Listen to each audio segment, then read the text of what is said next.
26% dos não cristãos têm interesse no cristianismo e o que isso pode significar para as suas vidas. Achei essa estatística bem interessante, olha só.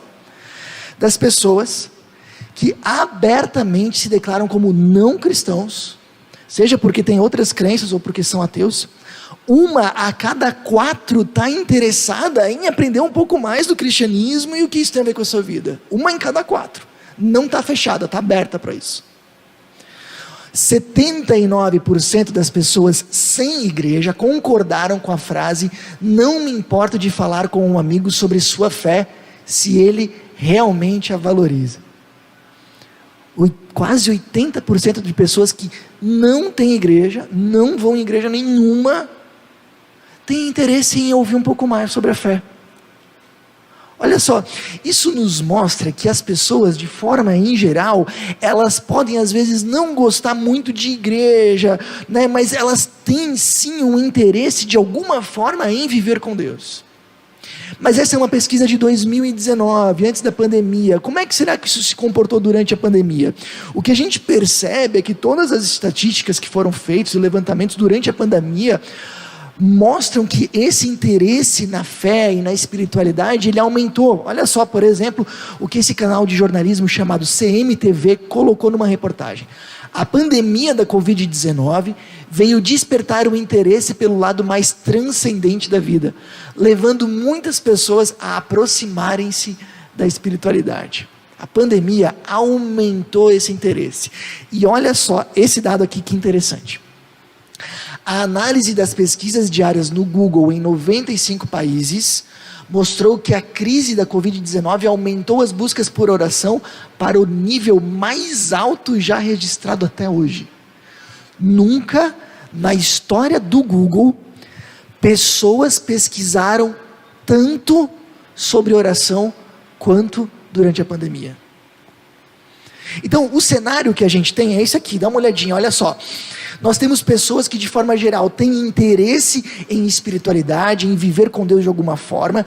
Esse interesse nós vemos que ele se intensifica em épocas de crise, como os últimos meses que nós vivemos. Mas o que acontece? Por que mais pessoas não vivem com Deus? Por que essas cadeiras aqui hoje não estão mais preenchidas? Porque as pessoas de forma geral têm dificuldades em viver com Deus, em desenvolver a sua espiritualidade. Eu coloquei aqui algumas das dificuldades que pessoas já comentaram comigo. Provavelmente são as dificuldades que eu mais ouvi. No topo da lista, liderando, falta de tempo. Muitas pessoas já comentaram comigo: olha, eu gostaria de participar mais, gostaria de buscar mais, mas está tudo tão corrido, está tudo tão acelerado, eu estou com tanta coisa para fazer, e aí acabam realmente tendo essa dificuldade, ok? Outras dificuldades que já comentaram comigo: olha, o cristianismo parece ser muito difícil de entender, é tudo meio antigo, meio complicado, a gente não entende muito bem como ele funciona, a gente também não consegue entender muito bem como aplicar isso para a nossa vida, meio complicado isso. Então, a dificuldade de entender ou de aplicar. Outra coisa, algumas pessoas têm dificuldade em seguir essas regras, esses regulamentos, né? Olha, até é interessante, eu entendi que eu tenho que amar as pessoas, amar os inimigos, perdoar, mas isso é tão difícil. E algumas pessoas acabam não seguindo porque percebem que isso é difícil. Outra dificuldade que as pessoas têm: às vezes o ambiente da igreja pode ser um ambiente desanimador. Eu realmente espero que não seja isso aqui o caso. Eu espero que aqui seja um ambiente alegre, animador. Mas ainda essa semana alguém comentou comigo de alguém que foi para a igreja e voltou mais desanimado do que foi e acabou não retornando. Às vezes acaba sendo a realidade. E algo também que eu tenho ouvido muito as pessoas dizendo é que elas têm dificuldade de buscar a fé cristã ou de desenvolver uma espiritualidade porque os seguidores ou mesmo os líderes religiosos não têm credibilidade. É aquilo que a gente às vezes ouve: eu vou na igreja e depois eu saio de lá e eu vejo as pessoas que vão na igreja fazendo pouco ou nada com aquilo que eles ouviram e acabam desanimando. Mas olha só, isso aqui é bem importante que vocês percebam. Essas dificuldades que a gente tem de viver com Deus e muitas outras, a gente conseguiria resolver se a gente mudasse um olhar. De novo, Se a gente mudasse o ponto de vista sobre uma coisa, boa parte dessas dificuldades e de outras iriam enfraquecer. A gente iria ver de uma outra forma. Mas o que é essa uma coisa? Deixa eu explicar isso para vocês através de um texto bíblico de Lucas 24. Só para vocês entenderem o que está acontecendo aqui. Isso aqui aconteceu no dia em que Jesus ressuscitou, no primeiro dia, no domingo de Páscoa. Mas os discípulos dele ainda não sabiam. Vamos ler um pouquinho juntos, olha só. Naquele mesmo dia, 2 deles estavam indo para um povoado chamado Emaús, a 11 quilômetros de Jerusalém. No caminho, conversavam a respeito de tudo o que havia acontecido. Enquanto conversavam e discutiam, o próprio Jesus se aproximou e começou a caminhar com eles, mas os olhos deles foram impedidos de reconhecê-lo. Ele, Jesus, lhes perguntou: sobre o que vocês estão discutindo enquanto caminham? Eles pararam com os rostos entristecidos. Pausa um pouquinho. Esse aqui é o relato mais detalhado da ressurreição. E ele tem uma finalidade muito específica. Ele é tão detalhado assim para mostrar agora como os seguidores de Jesus se relacionariam com ele depois da ressurreição, entenda? Até então, os discípulos de Jesus estavam acostumados a viver a sua fé como? Conversando diretamente com Jesus. Eles olhavam a Jesus, conversavam com ele, encostavam nele, ouviam ele, tão concretamente quanto a gente conversa aqui uns com os outros.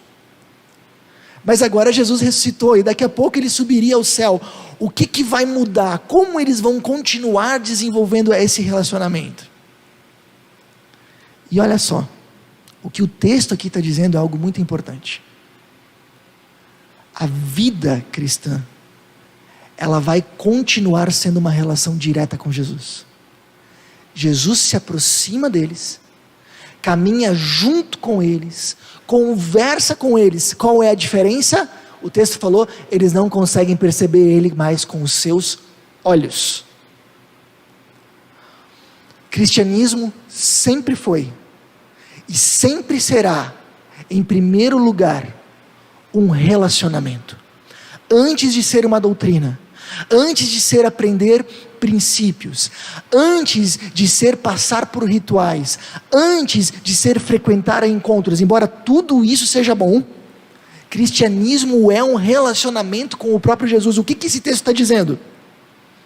Naquele momento, se você perguntasse para qualquer seguidor de Jesus, o que é ser cristão para você? Qualquer seguidor de Jesus diria, é viver com Jesus.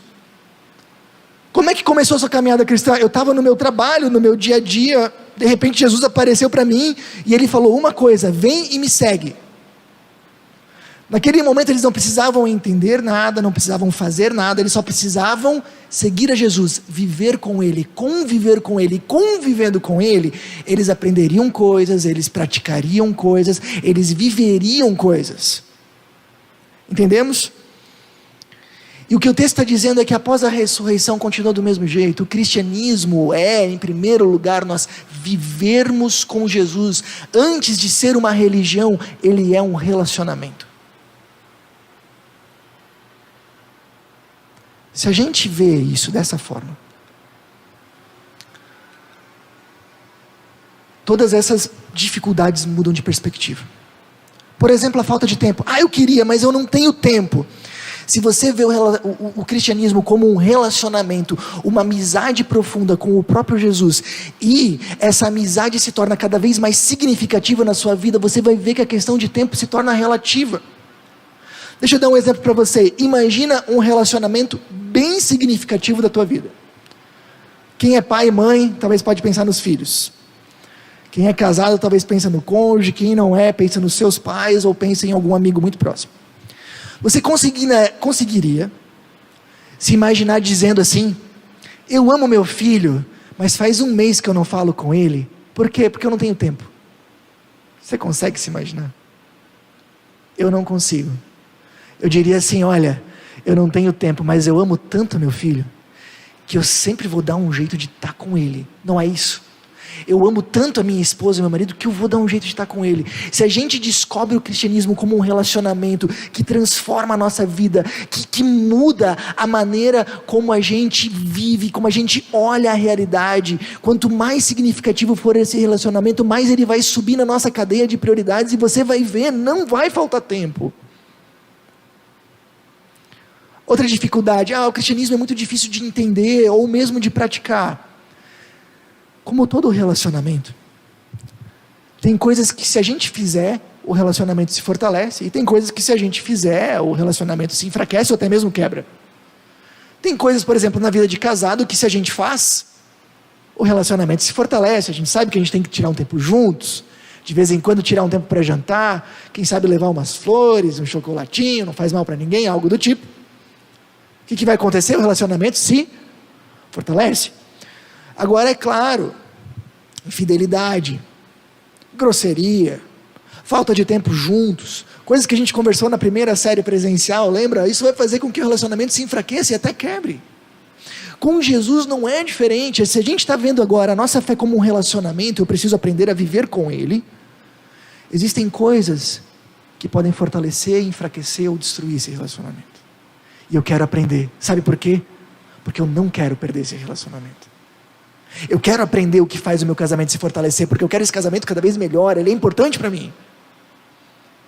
Eu quero aprender o que faz a minha vida com Deus ficar mais forte, porque ela é essencial para mim. Muda a perspectiva, não muda? Agora o último ponto ali, a gente tem ambientes desmotivadores e seguidores sem credibilidade. Eu sei que isso é difícil para muita gente, mas imagina agora, você está vendo a fé cristã não como decorar regras, entender princípios, mas viver um relacionamento com Jesus. Deixa eu fazer uma comparação aqui com você. Imagina que você é um jovem, 20 e poucos anos,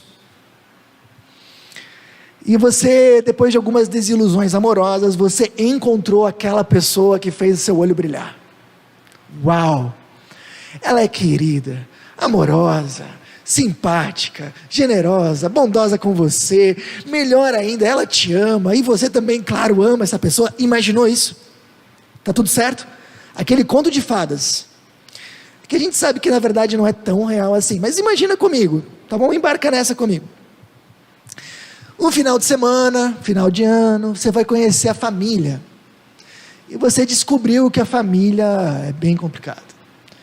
Pai e a mãe são meio chatos, o seu sogro torce para outro time, e o seu cunhado aí é um rebelde, puxa briga com todo mundo. O que você faz? Você vai dizer, olha, te amo, você é a pessoa da minha vida, mas com essa família não dá? Eu aposto que não. Eu aposto que você pensaria assim, olha, essa família é complicada. Mas não tem problema, eu não estou aqui por eles, eu estou aqui por ela. E essa pessoa é tão especial que eu vou dar um jeito de tolerar o restante. Tudo bem, não é isso? Se a gente vê a nossa fé como um relacionamento com Deus significativo e precioso, a gente está aqui por Ele. Se as pessoas que estão vindo aqui junto, a família desse Jesus, de repente não supre as nossas expectativas, tudo bem. A gente não está aqui por eles, a gente está aqui por Ele. Dá para entender? A gente encontrou uma amizade tão especial, tão importante, tão significativa, que o resto a gente consegue levar. Se eu enxergo a minha vida de fé como em primeiro lugar um relacionamento vivo com o próprio Jesus, que é isso que a Bíblia está dizendo, essas dificuldades começam a ser vistas de outra maneira e muitas outras. Então a gente não precisa ver agora como responder uma série de perguntas de como construir uma amizade com Deus, a gente só precisa agora entender uma coisa: como eu construo um relacionamento de amizade com um Deus invisível. O relacionamento com Jesus, ele é um relacionamento bastante diferente de todos os demais, mas o próprio Jesus comparou ele com uma amizade. Quando ele estava se despedindo dos seus discípulos, ele disse: eu não chamo mais vocês de servos, chamo vocês de amigos. Então essa é a grande questão. A fé cristã é um relacionamento. Como eu desenvolvo esse relacionamento, essa amizade com um Deus invisível? E hoje nós vamos conversar algo muito importante. Eu posso não ver a Deus, mas eu posso senti-lo. Como eu posso sentir a Deus? E eu vou continuar no mesmo texto que a gente estava lendo antes. Combinado? Nós vamos ver como isso pode acontecer. Um deles, então, um daqueles discípulos que estava caminhando, chamado Cleopas, perguntou-lhe: você é o único visitante em Jerusalém que não sabe das coisas que ali aconteceram nesses dias? Que coisas? Perguntou Jesus. Vocês acham que Jesus não sabia o que tinha acontecido com ele mesmo? Ou ele só queria que eles falassem? Ele estava chamando essas pessoas para desabafarem, para conversarem. E olha só o que eles falam. O que aconteceu com Jesus de Nazaré, responderam eles. Ele era um profeta poderoso em palavras e em obras diante de Deus e de todo o povo. Os chefes dos sacerdotes e as nossas autoridades o entregaram para ser condenado à morte. E o crucificaram. E nós esperávamos que era ele que ia trazer a redenção a Israel. E hoje é o terceiro dia desde que tudo isso aconteceu. Algumas das mulheres entre nós nos deram um susto hoje. Foram de manhã bem cedo ao sepulcro e não acharam o corpo dele. Voltaram e nos contaram que tinham tido uma visão de anjos que disseram que ele está vivo. Alguns dos nossos companheiros foram ao sepulcro e encontraram tudo exatamente como as mulheres tinham dito, mas não o viram. Sabe, Jesus chega do lado deles e pergunta sobre o que eles estavam conversando, sobre que coisas eram, não porque Jesus precisava ser informado, mas porque ele sabia que no coração daqueles discípulos haviam expectativas irreais. Havia falta de fé, falta de confiança. Olha só, eles sabiam que alguma coisa aconteceria ao terceiro dia, eles mesmos falaram. Pessoas já tinham visto a ressurreição, mas eles estavam indo embora de Jerusalém porque acharam que tudo tinha acabado. Jesus sabia que no coração deles tinha falta de fé, tinha expectativas desordenadas, tinha feridas profundas. E Jesus chama eles para falarem, para ir tratando isso. Imagina agora que Jesus continua caminhando do nosso lado. E que nós temos ainda hoje a chance de viver com Ele, só não vê-lo. Nós somos convidados a fazer o mesmo. Adiante dele falar o que está no nosso coração. Lutas, dificuldades, tristezas, medos, falta de fé. Lutas morais. Você tem ali um lugar onde você pode falar tudo. E enquanto você estiver fazendo isso através da oração, Ele vai estar tratando o teu coração, tuas expectativas, realinhando a tua vontade com a dele. A gente não ora, perceba, a gente não ora para informar a Jesus do que ele não sabe, porque ele sabe tudo. A gente não ora para convencer a ele de que o nosso plano é melhor do que o dele. A gente ora para falar o que está aqui dentro, para que aos poucos ele alinhe o nosso coração com o dele, não o dele com o nosso. Ok? E eu vou dizer para vocês uma coisa, acontece isso comigo seguidamente. Quando eu estou angustiado, dobro os meus joelhos, começo a falar o que está aqui dentro. Muitas vezes, eu sinto uma paz que não vem de mim. E eu sei que é Jesus fazendo isso que Ele fez há tanto tempo atrás. Mas ok, vamos lá, mais um pouquinho. Ele lhes disse: como vocês custam a entender e como demoram a crer em tudo que os profetas falaram? Não devia o Cristo sofrer essas coisas para entrar na sua glória? E começando por Moisés e todos os profetas, explicou-lhes o que constava a respeito dele em todas as escrituras. Ao se aproximarem do povoado para o qual estavam indo, Jesus fez como quem ia mais adiante, mas eles insistiram muito com ele: fique conosco, pois a noite já vem. O dia já está quase findando. Então ele entrou para ficar com eles. Quando estava à mesa com eles, tomou o pão, deu graças, partiu e o deu a eles. Então os olhos deles foram abertos e o reconheceram, e ele desapareceu da vista deles. Perguntaram-se um ao outro: não estavam ardendo os nossos corações dentro de nós, enquanto ele nos falava no caminho e nos expunha as Escrituras? Perceba um detalhe: esses discípulos viveram com Jesus durante tempo, talvez anos, mas ainda não conheciam como ele realmente era. Eles ainda esperavam um Messias forte. Eles falam, não deveria ser ele que deveria restaurar Israel. Eles esperavam um Messias forte que salvaria os fortes.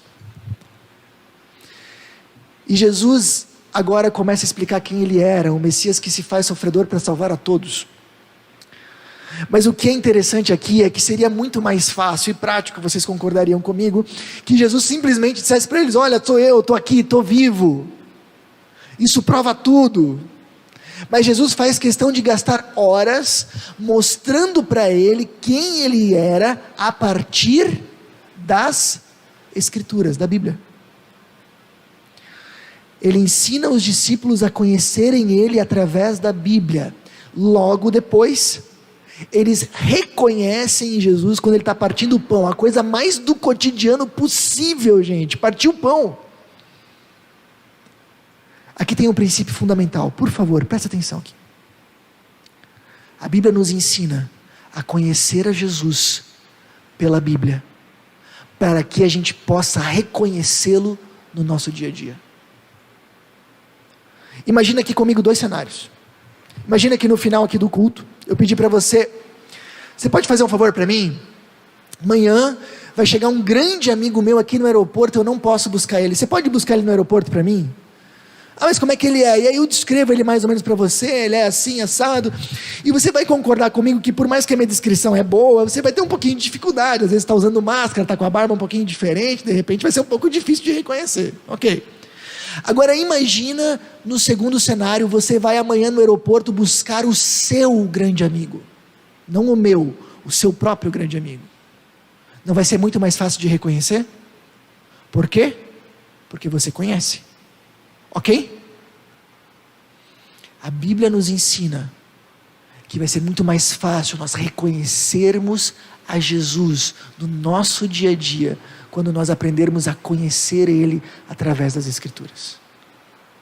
Se você não conhece a Jesus, quem Ele é, como é que é o caráter dEle, como Ele age, de repente Ele vai estar fazendo muitas coisas no seu cotidiano e você vai tomar isso por coincidência. Você não vai perceber.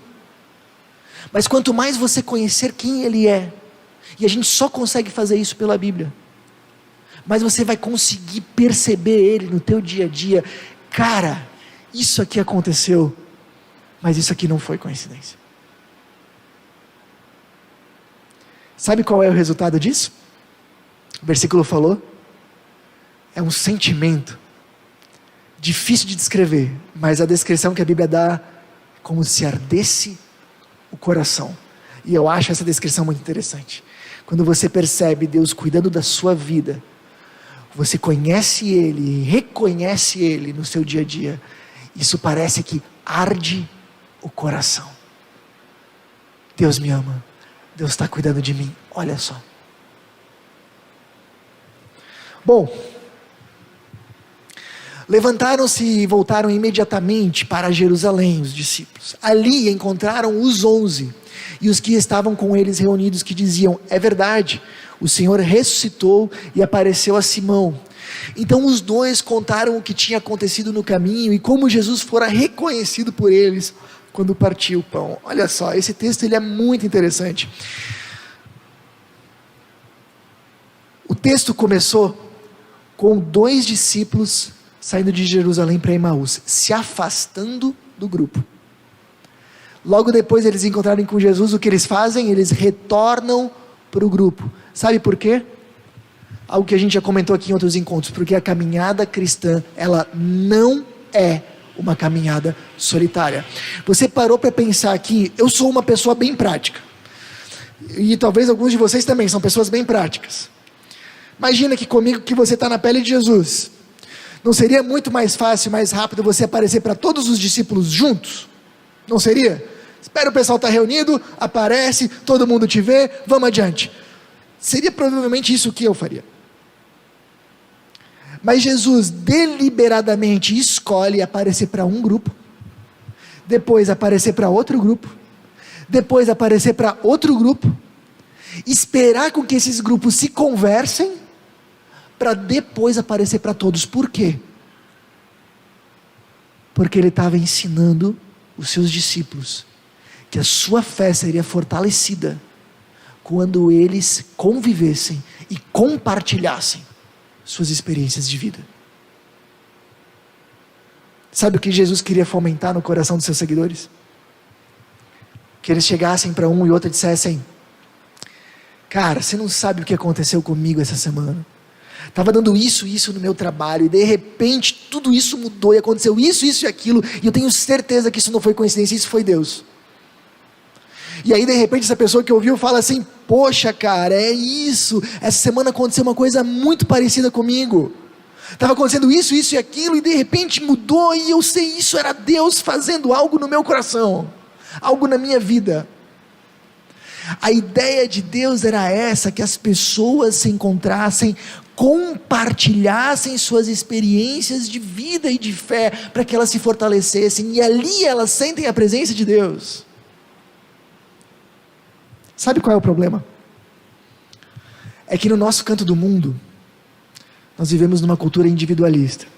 Aposto com vocês que 80%, 90% dos cristãos, dos judeus, até dos muçulmanos, acreditam que eles podem tranquilamente viver a sua fé sozinhos. Não, eu consigo. Não, eu dou conta. Não, eu oro em casa, eu leio em casa. Apesar de todas as grandes religiões mundiais, não só cristã, todas elas incentivarem e encorajarem a vivência da fé em comunidade. Por quê? Porque a gente vive uma cultura que nos estimula a isso, ao individualismo. Olha só o que o Timothy Keller fala. Eu não consigo fazer uma mensagem sem citar ele pelo menos uma vez, vocês sabem disso.